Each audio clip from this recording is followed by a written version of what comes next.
What's up, y'all? So I just got a text. Well, I didn't just get it, but I got it a minute ago. And when I have when this phone, I have it on like the drive thing when I'm driving. So I just got home.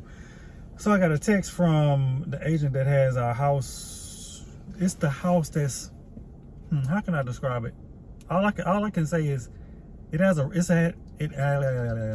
got too much on my mind trying to say too much at one time, but it has a red roof. And then it's also the house, if you've seen the video with the people that had nailed the windows open. So hopefully the agent answers. I didn't did all this talking. If he don't answer.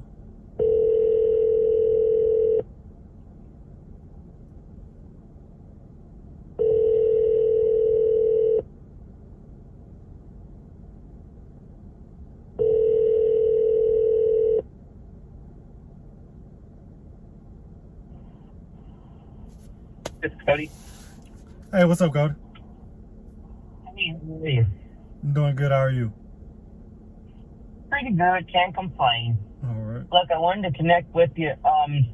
So I have a client who no one, but Wait, I can barely hear you. It sounds kind of muffled. I can barely hear you. let me turn this air down. All right. So I have a client who I've known for a while who's looking to purchase a few properties, not just one. I have a couple under contract already, but she's interested in Fairfield Avenue. Okay. But she asked me, for one, she looked at, first of all, and so I guess maybe on the tax assessor's office, I don't know. She's got her own proprietary software outside of what I have access to as a real estate agent. Yeah. So she could see, first of all, LLC, but she pulled up some stuff. She's like, well, my question is, if I want to purchase this property and close on it in a matter of a week or two, would I have an issue like clearing it if it's connected to the other properties? I said, honestly, Lisa, I don't know all that information. I don't have those details, but let me pull up some information and see what I can find out for you. So when I pulled up, first of all, of course, I could see VIN and Accent Title. Mm-hmm. So of course I contact Accent Title and I'm like, look, I have a client who's looking to purchase a property that's backed by, I guess that's the lender of first of all, but the question is if we'll be able to close on this property, considering the information she has provided to me. So that's when Ben asked the question of, well, Ben connected with me and it was, well, I need to get with Leonard and ask him and see something about getting paid. So I'm like, I don't know exactly all of that information. All I want to know is if I can get this lady to purchase this property, if she'll be able to move forward with it. Because she wants to do inspections and do all these different things, and she's gonna have to pay for all that, and she doesn't want to jump into that if it's gonna be an issue. So that's when I said, you know what, let me reach out to Leonard.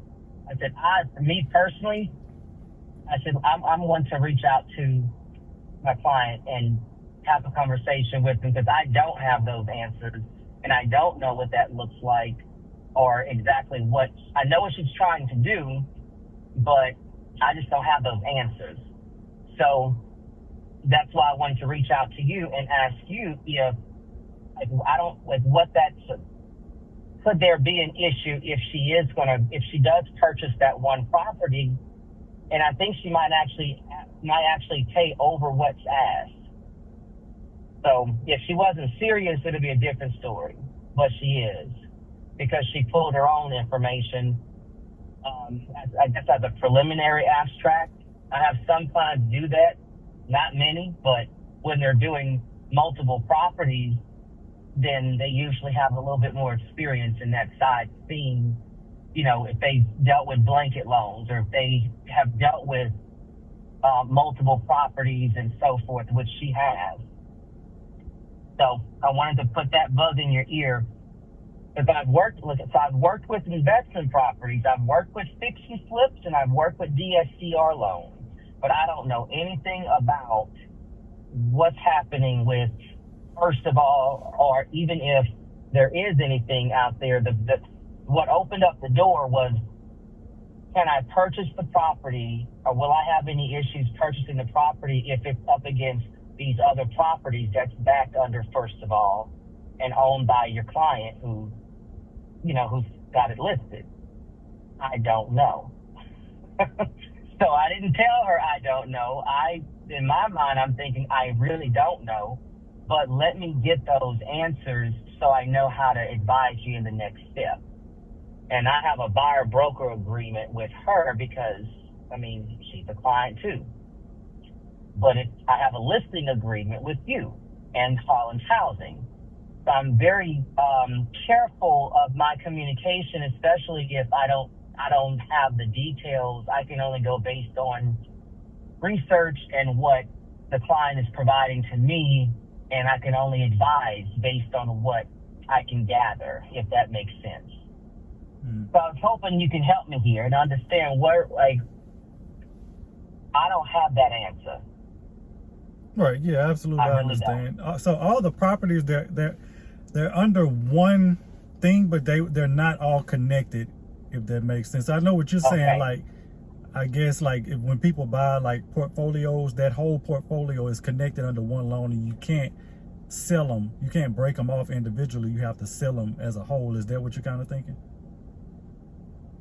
Right. And for the last experience she had was that she's in West Baton Rouge. So she was able to do she was able to do a partial release on a property that her husband owned. He passed away a few years back. But they did a release on it, but that was voluntary. So it made sense. And she also, she actually made a good amount of money off that plus the settlement. But it was a lot of red tape that she had to go through. And she doesn't, that's why she brings this up. So I'm like, well, I've experienced partials, but it's usually not written into paperwork because it's at the discretion of the lender. But that was her situation, and that's based on hard money lenders I've dealt with in Texas with Kogo Capital and some of the other ones. But I don't know. This is the first I've seen first of all with the Virginia Street and Deer Run, but I'm like, I don't know. Yeah. So if it's good where, she wouldn't have any issues, then great. Because I'm going to tell her, let's do it and move forward so we can get past it. If you want it, you want it. Let's, go ahead and get it. Right. Yeah. But the uncertainty was the response that I guess how Ben responded to my question. And I'm like, what the hell is going on?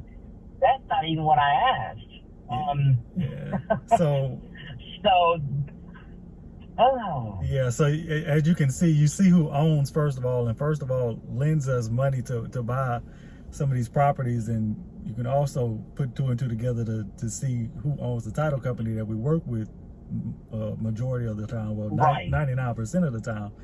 And so we're in a little squabble. I wouldn't call it a real squabble. A disagreement.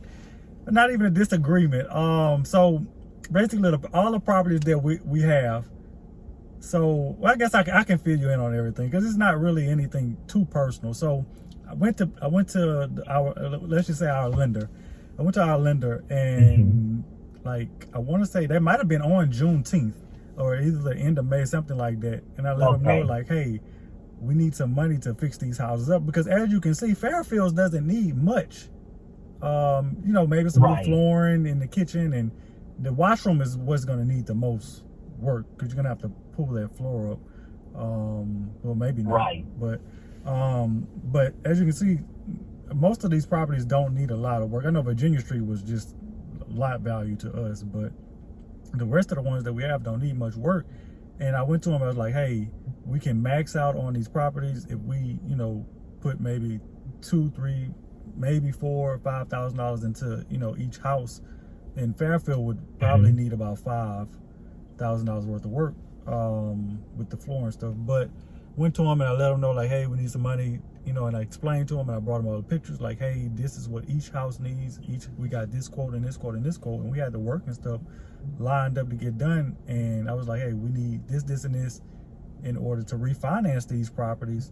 And I didn't get, I thought I was told when we were in the meeting, I said, our lender said, hey, you're going to leave here with the check. These were the exact words. And I did not leave the room with the check to get the work done. And the houses have sat since then. And we have a house on, we have another house on Byron too.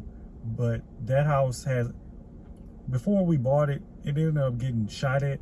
And there's literally a bullet hole in the roof that has been leaking. And we just haven't been able to get that fixed. So that's causing a little mold in that room. So yeah, and so yeah, that's kind of what the squabble is about. And yeah, we're just losing a lot of equity. Well, it's technically it's not equity, but unrealized equity in these properties. So yeah, we're having to sell them for a lot less than what they're worth. Question. So I'm 100% transparent. I've worked with this, I can't tell you how many times. And it's hard as hell trying to get out of it too. Unless, depending on, you know, what the exit strategy actually is. But it's exactly that, a strategy. They're never easy. Hard money is hard, literally. Yeah, absolutely. But they're two different models. So I just, you know, I've by experience, I've only worked with two different models. One being fix and flip, where it's up to 12 months. The interest is a little bit higher, but the purpose of that one is literally fix it, flip it, sell it, go on to the next one, make your profit, get out. Now, some individuals end up starting with that fix and flip loan, and they'll get it to the point where they can get the property livable condition, strong ARV, and then they refinance going into a DSCR loan where you can do a cash out refi. Well, that one has a lower interest rate, but you can hold that interest only loan for 30 years, if not 40 years. Now you're making money if you're doing a rental, but it's two different models. So yeah, we did a DSCR loan last year for a refinance, and that's what I forgot to mention. I knew there was something I was forgetting to mention. We did the DSCR loan on the property we have on Crane Street, and that's our goal to, well, that was our goal to, you know, put a little bit of money in the house and then turn around and refinance them, and then the lender would get paid back versus having to sell the properties for a lot less than they're worth. Yeah, so that was the goal, but that's why we just started throwing everything up on the market. And now nothing is selling, and we're having to do price drops, and market is just getting worse as we get closer to the election. I don't know why the election causes this, and then it's coming up on holidays too, so you know it's going to get a lot slower. So it's just like, but we were waiting on a deal so we have a property literally next to Exxon's parking lot on, what is that, Old Scenic, right there past Southern, and they offered us $96,000 for it. So we were waiting on that to close, and you know, we've signed a purchase agreement in like the beginning or middle of July of this year, but we've been in negotiations since August of last year, and the property still hasn't, you know, closed. So it's just that check could literally help us fix those properties, and then we could probably make another $200,000 if we fix the properties up. So it's just like, it's very frustrating. Yeah, it makes sense. I guess for me at that moment, I'm just like, well, how do I even advise on this? Yeah, he shouldn't have said it like that. He shouldn't have said it like that. I left that alone. I said, well, let me have some conversations between, you know, both clients and see where we can land here. But now I'm wondering if I can, this lady, who knows? I know she's interested in Fairfield. Yeah, She's interested in Fairfield, and then there's another property that that hit the market last week, I think, and that's under you guys too. So I don't remember the listing agent, but Gracie. it's over there by Capitol High School. That's Gracie. Yeah, I don't want to sell that one, but it's like, damn. Yeah, man, these are some nice houses that we have. It's just like, yeah, it's very frustrating when you have to sell a property for a lot less than you know it's worth. Even though it needs a little work, but it's just like, damn. And we have another house on Madison. We have it listed for $107,500, and it has a tenant in it at $1,250 a month, and it's not selling. And that's far less than what it. The tenant can't buy it. Well, the tenant can't do a balloon where they could qualify to buy that property. Where they don't have to do a long-term. I'm not sure. She asked me about it when I was there taking pictures, but I told her to get with property management because I have too much on my plate now, so I can't stop what I'm doing to. Even though I would love to help her, but it's just like I can't stop what I'm doing to help her. You know. Yeah, right. So. And she's also on Section 8 too, but I know Section 8 really it doesn't mean anything that people are on Section 8 because a lot of people are on Section 8 and don't need it. So. Right, and the subsidy, that will adjust based on the person's income, and if you can once you cap out, it's really nothing left there. But if they don't keep up with their end of the bargain, then they could easily lose that value. They take it for granted, and it's a huge help to help them literally live.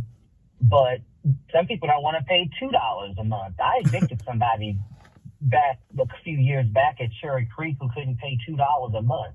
Oh, God. Like I was pissed at her because she you gotta be kidding me. You deserve this eviction because you could have paid it up in a year. Yeah, hell yeah. $24? Yep.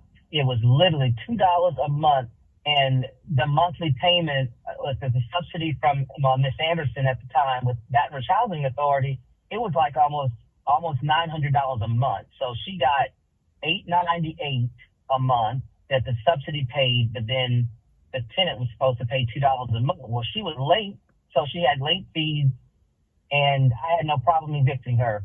She deserved every bit of that because she was just, bad memories there. But they lost out on that subsidy, and unfortunately they had to still, because they require for the tenant to still keep up their end of the bargain, even though the subsidy would pretty much pay everything off. They hold them to that.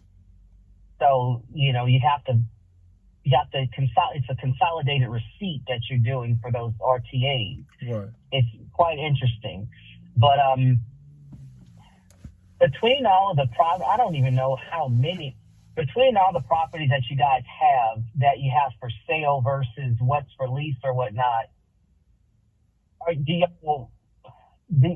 would y'all be open to an investor coming in to buy them out at one time? Or because I'm honestly trying to see how it could really benefit you guys more and not ruin an opportunity in the future if you could do something else, or if you wanted to hold on to the properties that are for rent, potentially doing DSCR where it's a longer term, low interest, and still be able to make money. Right. Yeah. I mean, whatever, banks us the most amount of money. Yeah. So it's just like, if we can sell at least one of these houses, then, I was hearing my echo. I thought you were talking, but I guess that's my echo. But I was saying that we can just sell one of these houses, we'll have the money to, fix up the rest of them.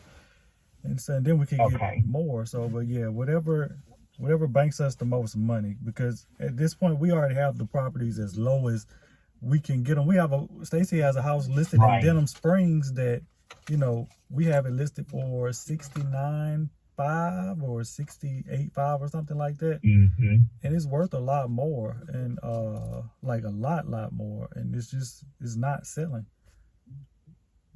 So it's just the absorption rate is killing us right now.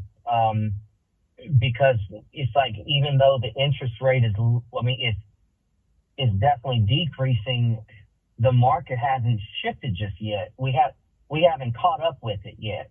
Wait, what kind of rate And I did don't you know say? if that absorption rate, Yeah, what's the...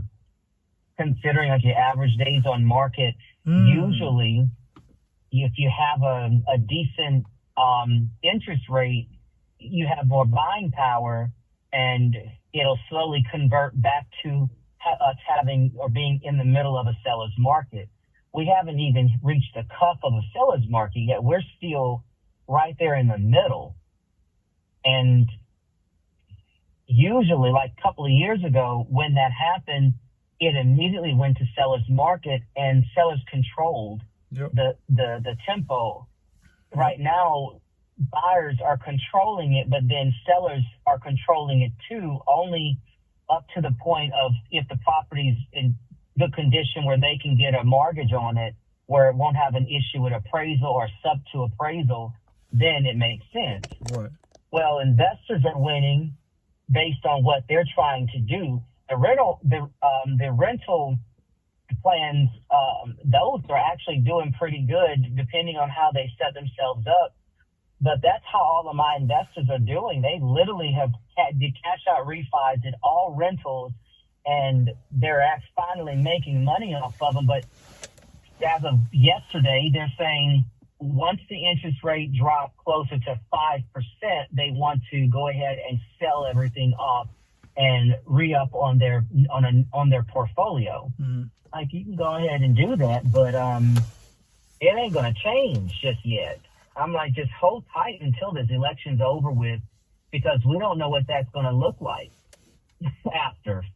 Right. We really don't. Yeah. With the stock market, the mutual funds, Fannie Mae, Freddie Mac, they're going to be influenced one way or another, and we don't know how that's going to show with Louisiana Housing Corporation, with the housing assistance, down payment assistance and all that other stuff. It is going to play a part, but that's actually two points higher for down payment assistance if you're doing the soft second loan. So it's like, trying to make it work, make it fit where it needs to fit. And we're not the only ones. So, you guys are still you guys aren't the only ones. People are asking these questions across the board. Investors and first-time home buyers who are finally selling their homes after 3 or 4 years, like, why are we going through this now? I said, you're not the only ones. And I said, just hold tight. It's going to work out. We just got to make sure we steer it clear and be cautious of how the adjustments show up on the MLS, because some adjustments, if an adjustment is too far off, it is going to, I wouldn't say it will raise a red flag, but it's going to raise questions to an investor, and then they just kind of pump their brakes. That's what happened on the Kingfisher one for me. It went off the market, then it went back on the market at the 69, and then it went down. And then they asked questions of the possibility of. I said, well, no. I said, you can pass by the property and see that it's, not terrible, but I think there was a tenant back at that time in that one. I can't remember if that was, I think it was that one. We've never had a tenant in that one. That was maybe Madison, but we've never had a tenant in Kingfisher. It had a lot of personal effects in there from the previous seller, so it may have looked like somebody was living there. So like sofas, beds, and stuff like that. Yeah, but we've never had a tenant in it. Yeah. Okay. Well, I'm going to talk to Lisa around 5:30, because, like I said, she's still interested. She's interested in Fairfield, but I'm just, I wanted to make sure that I was within the right means of conversation, letting her know. I mean, if you proceed in putting the offer in, then of course it's going to be title work done. I mean, I would think we wouldn't have an issue. Right. I mean, we bought close it on it. Yeah, we bought it through them, so that's who we're going to sell it through, and the title was clear. So it's just like, It just all depends on Right. how fast they Okay. can get it done. And we're not big on inspections and stuff like that. So, yeah. Right. And that wouldn't even be. Mm-mm. She wouldn't.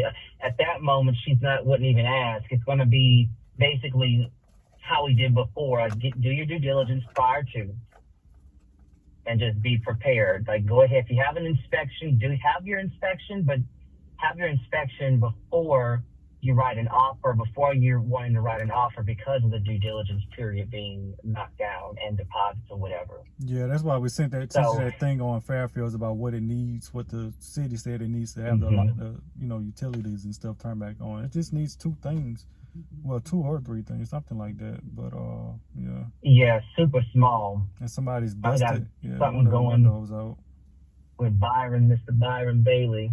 My goodness, he is hard as hell sometimes. Yeah, he's an asshole. And when I was there with him at the property, he was like, he looked at me. We were talking for a while before he recognized who I was, and he looked at me. He was like, "Aren't you the guy from TV?" And then I was like, "Well, yeah, that's me. Is it gonna get you to, let us turn these lights on?" He was like, "No." I was like, "Well, damn. Then don't ask me. Is that me?" All right, don't ask me. All right. I was like, "My goodness." Hello. With him, Oh no, your here. phone cut out a little bit. Okay, gotcha. But all good. I'm gonna call her around 5:30 because that's the appointment that she gave me. I'll keep you posted on what she tells me, but I'm hoping. I have 4 other properties that she wanted to look at today, but I'm done for the day. Traffic is out of control. I'm gonna have to do it tomorrow. Yeah, I just left Baton Rouge. I wouldn't suggest going back. Right. I am heading to 70817, and I'm not getting back out until tomorrow morning.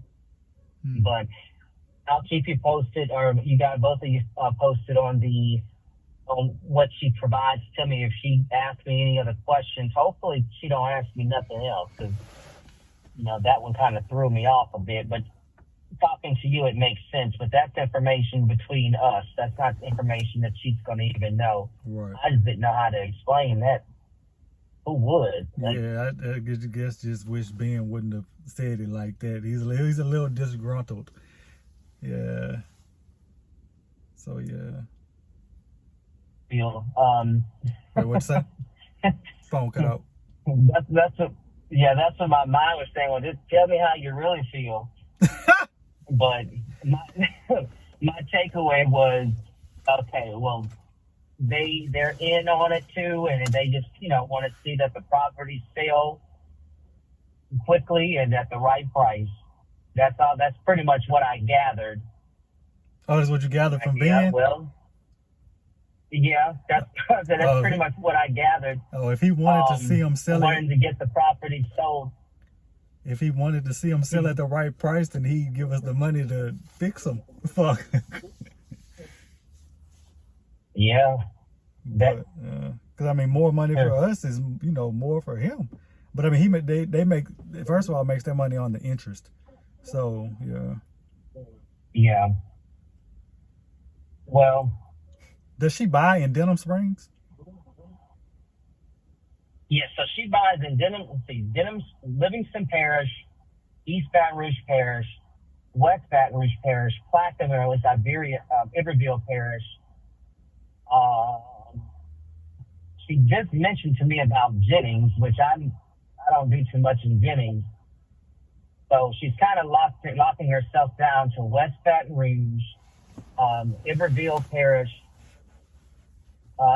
East Baton Rouge Parish, and Livingston Parish. So those 4 areas is where she's wanting to be. She doesn't even want to be at LSU. So she saw some 4plexes and duplexes and triplexes out there.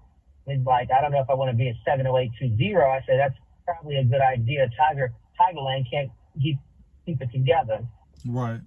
Yeah, Tigerland's a mess. They really are struggling. That's the hood over there. No, let's hold off on that. That's real hood. Yeah. The whole LSU is the hood, but they try to make it seem like it's not. But LSU is hood. Yeah, it's terrible over there. It really is. And her insurance. So her property, so she had property hazard insurance for the fixing flips. But the DSCR loans, she's got, of course, landlord insurance.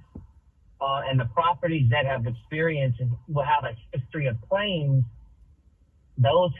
she had one of those, and it actually hit her pretty hard. Because before she got it, it was actually, they had a claim because someone stole they stole the condenser and they stole the meter.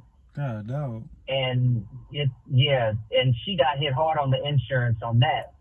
But the faster she could get out of that one, I had to get a buyer on it, and that was actually came out to be a VA buyer who had a VA loan, and it was fine. But now she's like, can you please just check the claims history? Or I said, well, I'll contact your insurance agent and have them check that out to know what you're up against with the property being an investment property for you. But I don't think she had. I think her agent saw it on Fairfield, didn't see a bad history on Fairfield, if I remember correctly. So that's another reason why she's still interested in Fairfield. Wait, say that again about Fairfield? Like, she has the insurance agent that handles her properties and her side of West Baton Rouge. Gotcha. They do a claims history check just to see if there's any recent homeowners insurance claims against the property for theft or damages or whatever the case. But they did a preliminary check on it, and they didn't see anything out there that stood out that was out of the ordinary for Fairfield, which is why she's still on it with her interest of wanting to get it for a rental property.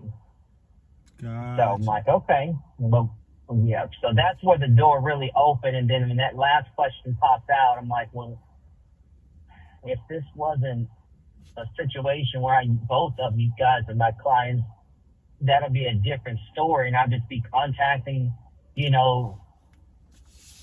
and getting the research on the title. But yeah, this one was never dealt with one like this one. So yeah, it's a normal one that just wasn't first time for everything. Yeah, it's a normal one. It's just it wasn't a normal answer that he gave you. That's just maybe confused it a little bit. Yeah, and her question too was just, so I guess, I don't know, maybe a combination of everything. Yeah, well, when I talk to her at 5:30, I'm just going to let her know, like, at the end of the day, you have a good lender, you have the money to buy the property, do you still want it? If you do, let's write this contract, get past it, let's look at the next one. If you want to buy, another one, if the same information or whatever, like the property on Gracie, because she sent me that property, so that's how I knew immediately. So I'm like, well, she saw it first of all on both of those. I'm like, okay, yeah. So she's actually she's interested in Fairfield, but then she is also, to my understanding, going to be interested in Gracie Street too. Yeah, Gracie. But I'll know more about that part. She's confusing the heck out of me. I don't know if she's trying to go after 4 properties, because I already have 2 under contract for her. But then she's trying to buy, I don't know, it's either 4 properties or trying to go with 5 or 6. But she's bundling them and then wanting to close them all the same day. And then her next set, yeah. And she's going through, she had Coco Capital, but Coco Capital finally dropped their interest rates because they were unfavorable. That's a decent hard money lender. But then the one that's really been winning is Title Loan. It's TIDAL Loans. And they're out of Houston, and they're excellent. And they have low requirements. So that's the one she's pushing through for this set, actually. Might not be a bad idea, but I never used this one before, but according to their history, they're pretty good. So Gotcha. Yeah, I'm looking at them If now. they're looking, mhm. Yeah, I'm looking at them now. They have 4.9 stars on Google. So I guess they must be doing something Which, right. Title loans. right, which one? Yeah, title loans. They're the first ones I worked with that go up to 36 months with the fix and flip. The only ones I've always worked with are up to 12 months. They're the first ones up to 36 months on that type of bridge loan, but they also have the long-term DSCRs with low interest rates. Hmm. So if they're good, I'm gonna tell you about them. Gotcha. Yeah, I got them. I got Because it that's written gonna down. be a win. Pogo, I think might be some questions on that one. Yeah, we don't need They're any good questions. too. Okay. Yeah, they're good. It's just they're expensive. Their money is it's quite expensive. It works for fix and flip, get in and get out of it, but for DSCR, I would not recommend them.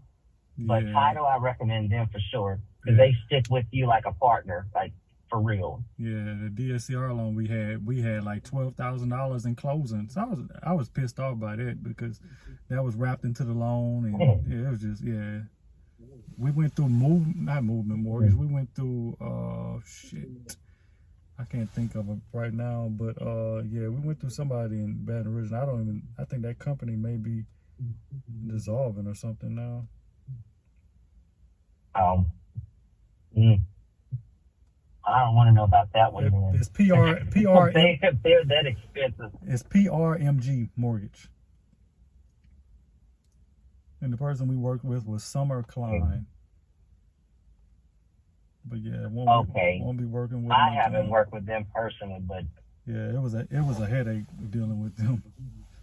It's like nothing was together. I believe it.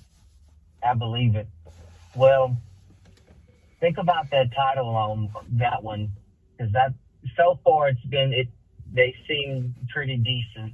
Gotcha. Yeah. But like I said, they stick with you too, but could be definitely an option for the future. Gotcha. Yeah. What last thing I was about to say? Oh, geez. Oh, but if she's interested in anything else that we have, if you can text the group once we hang up, and let Stacy know to send each property that we have, because like everything else we have is under market value, like under as is value. So so we did as many price drops as we're gonna do on anything that we have right now. And the house on Kingfisher, I'm surprised nobody has bought that at what it said at $60,000. I mean, we had an offer for like 52 or something like that. Mm-hmm. And I was just like, yeah, I probably should have taken it, but we bought that one a little higher, so we wouldn't have made much after. Okay. Yeah, so it's just like, yeah.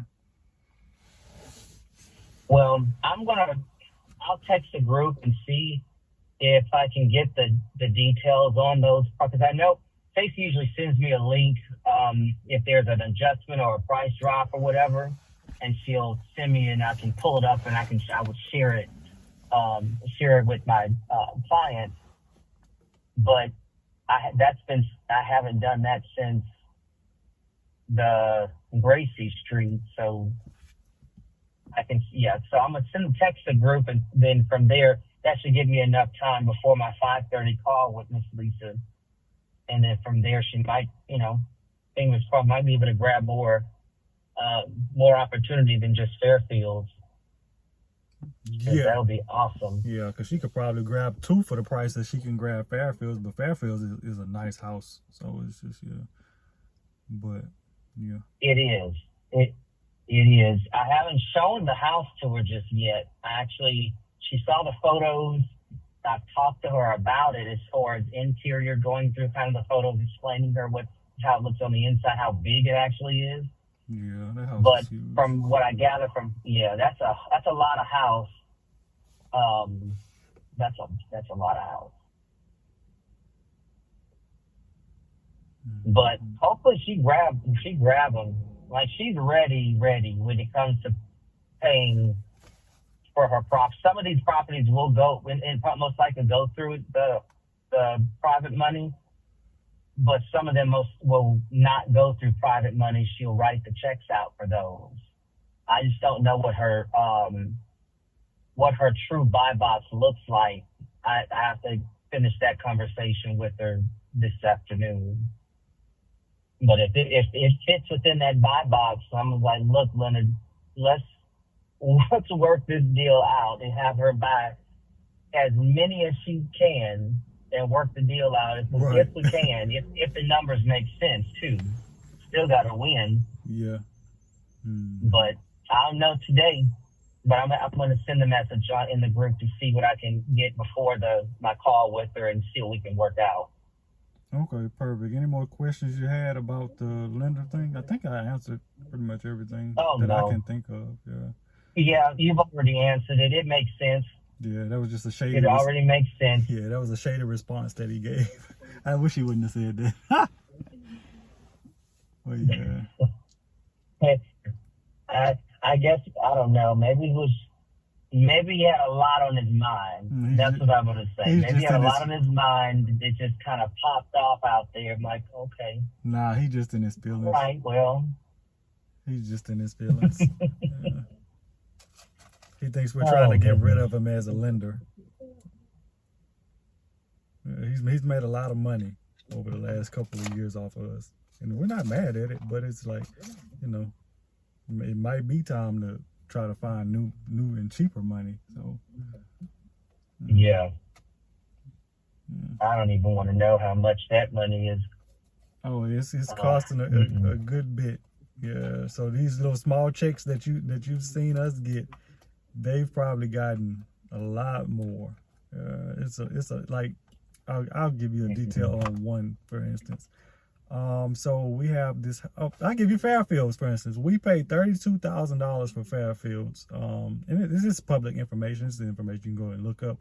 But I don't think you can see the loan thing on there. So we bought Fairfields in September of last year or something like that. We may have bought. We may have gotten Fairfields in like March of last year, February of last year, and we paid $32,000 for it. And I think we owe like $65,000 on it. Yeah, the interest rate was designed for us to get off of them quick. It was never designed for us to hold on to them. But, and I know you got to go, and I know I'm just running my mouth, but huh? What'd you say? $65,000. Yeah, we owe 65 on That's it. like 15. Wait a minute. Yeah, the interest rate was 20%, but it was designed for us to get off of them quickly, which I understood at the time, and we were moving them quick until the market changed, and I started kind of getting attached to these houses. Like I saw how good a condition that they were in, and I didn't want to sell them. I thought we were going to be able to get the money to just fix them up because they don't need much work. And we've never been able to accumulate enough funds to just keep bills paid and to be able to fix the houses up. And so now we're just trying to cram and just trying to sell everything now. So it's just like, yeah. But yeah, the interest rate, it's high, but it only accumulated because I didn't sell the properties quicker than what we are now. So it's not his fault. Well, but yeah. Yeah. It's going to work out. We got to start somewhere. So, and I say let's get rid of what we can at the right price. Right. Yeah. That, makes whatever makes sense. But yeah, I think we can do it. I know we can do it. Yeah, because once we're able to sell a lot of stuff, then I can get the commercial back going on TV, and that's going to open up a lot more doors for us to get a lot more listings. So it's just like, yeah. And I was telling Stacy the other day, because we work with several agents, and I was like, well, Cody seems the most enthused when we talk to him. I said I'm used to talking to Stacy, and she responds quickly because we're also best friends and stuff like that. So she responds fairly quickly. And I said, Cody just takes forever to respond. But then she was like, Cody has more clients than us. So that just kind of, helped me relax a little bit. I'm more of like I'm an anxious person. So I like things to go quickly. Well, I'm used to things going quickly. Let's say that. But yeah, Yeah. she's great. Yeah. So yeah. So once we can get that Well, commercial back going, we can get a lot of. What you say? well, that's the look. The plan is to be able to get rid of what we can, Yeah. especially what you guys have allowed me to list. Yeah. So, Absolutely. and Yeah. that's all I can really work with. But Yeah. considering properties that have the other listing agents, I mean, clearly, if my client likes those properties too, then I mean, that's an opportunity there for for them as well. Yeah. Absolutely. But you know, I'm really trying to work this deal out for Fairfield so that that'll be one less that we have to deal with. But if I can get her to close it along with more or a few other more properties that's under our wing, then that would make a little bit more sense and help you guys out too to start liquidating those properties Yeah. and And still make money. Like yeah. Absolutely. give them away. Yeah, that's why I said we're bottomed out on our price drops, and I wish we wouldn't have done so significant. Well, Fairfields is fine because we only did like $2,500, but like significant price drops just makes people think you're desperate to sell, and so it's just like we're just trying to figure out that mix. That's why we sent the text about the questions and stuff like that, Mm-hmm. like the weekly check-in thing, just trying to figure out how we can do price drops but just make it not seem as drastic as we have in the past. Yeah, but like I said, Right. that's just back on me because I should have sold the houses when when we first got them and not 6 months or almost 2 years after we owned it. So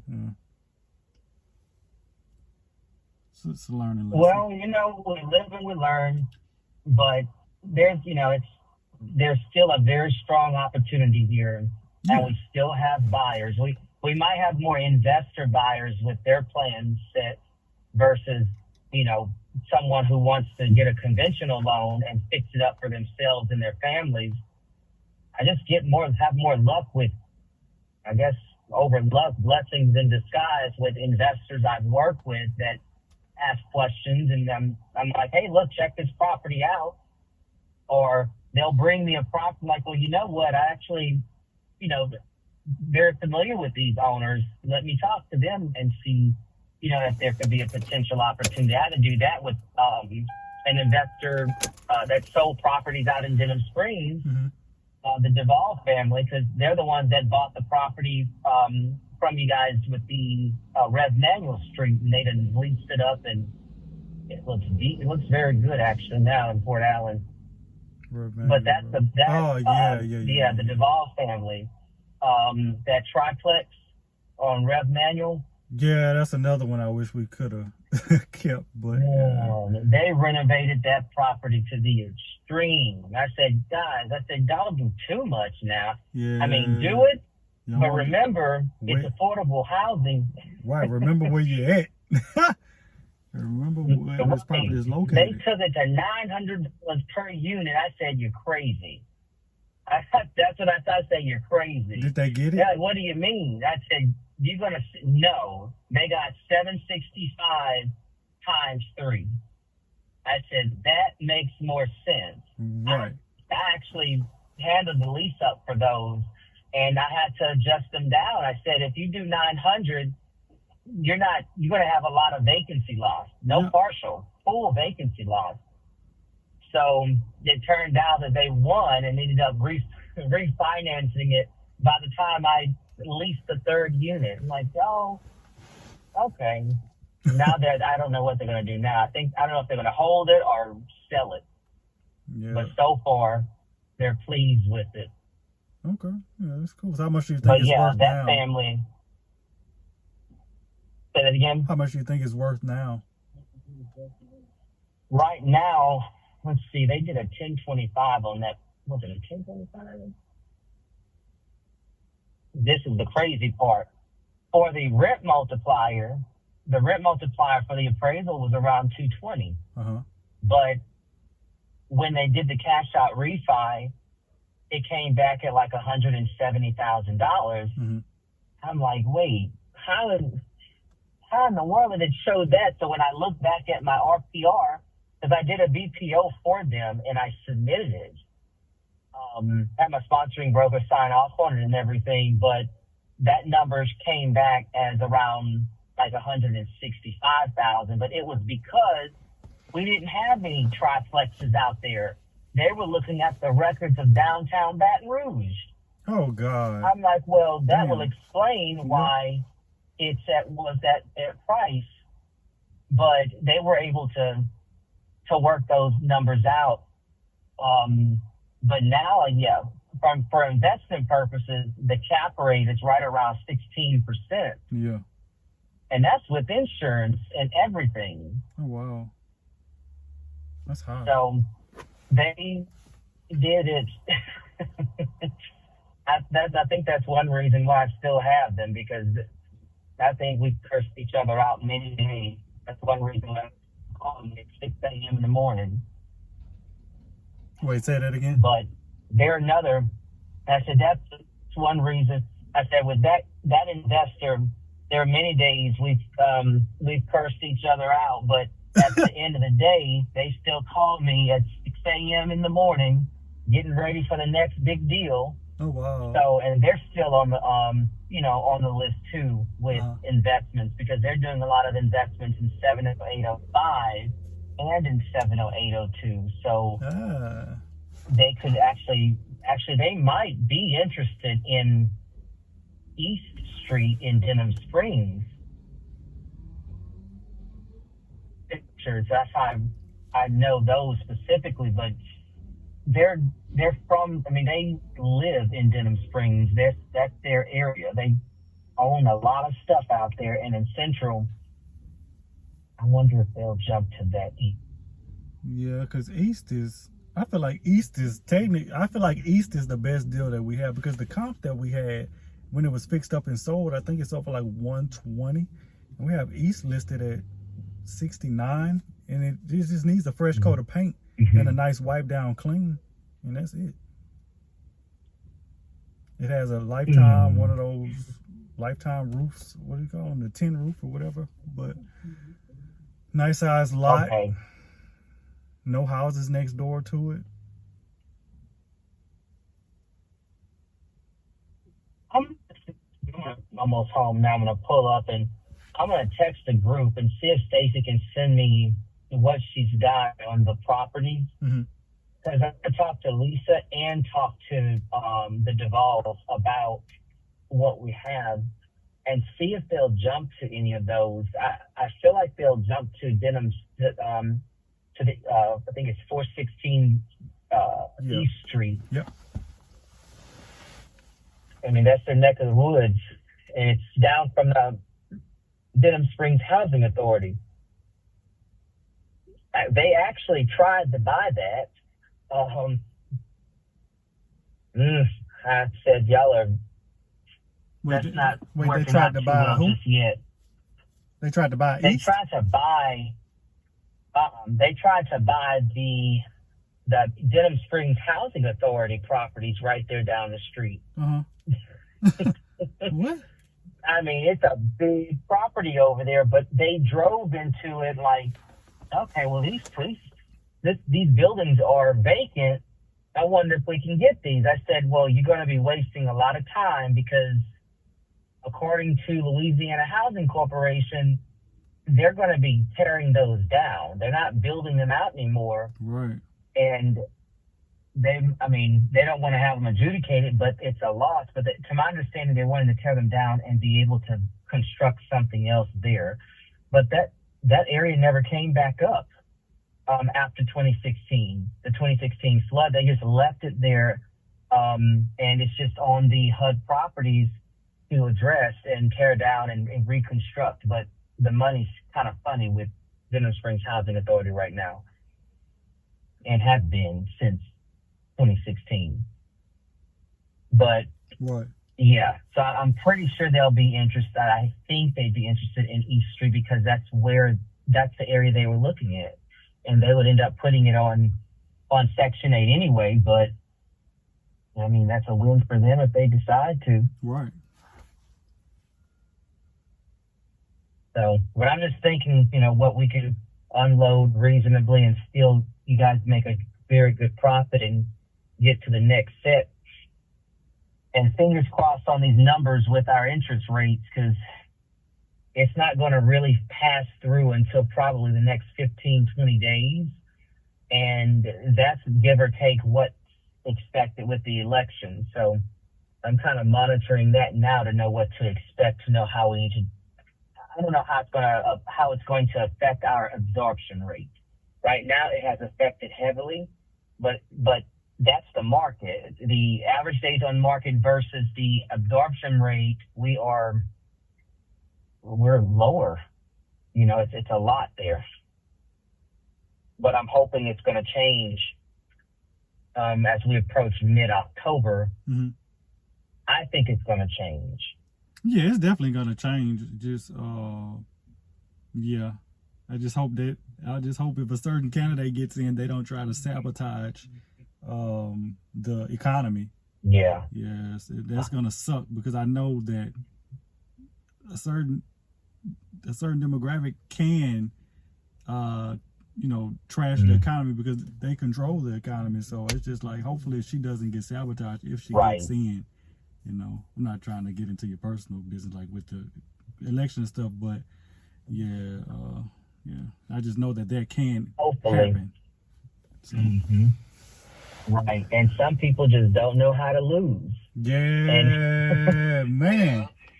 So the first time he went into that, it went to an uproar in January. Yeah, they got it cutting up. At that time, and it was a mess. Right, everybody, and I'm like, no, let's hopefully, I said, God's going to work that out, and I said, let's just keep our business together, keep our family close, right, and just kind of keep our eyes and ears open.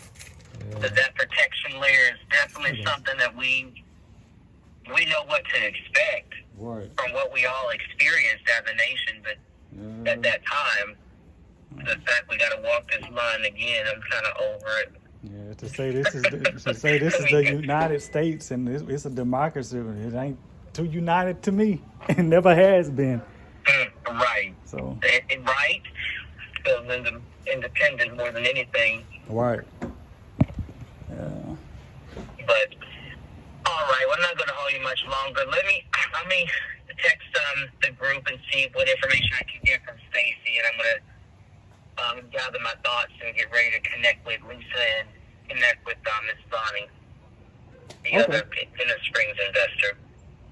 Okay. Keep y'all posted on those. Okay. Yeah, sounds like a plan. Thank you so much, Cody. No problem. Thanks, man. All right, bye-bye. Now, boss, did I say go outside? But yeah, that was just a call with one of our agents, and about to get these groceries out of my car for my stuff being melted. I know a lot of this stuff is melted, so just please like the video. Let me know your thoughts on the economy and all that good stuff right now. I don't really care who y'all vote for. That's not my business. I don't care. But yeah, let me know your thoughts, state of the economy, the housing market, if you dealing with houses or anything like that.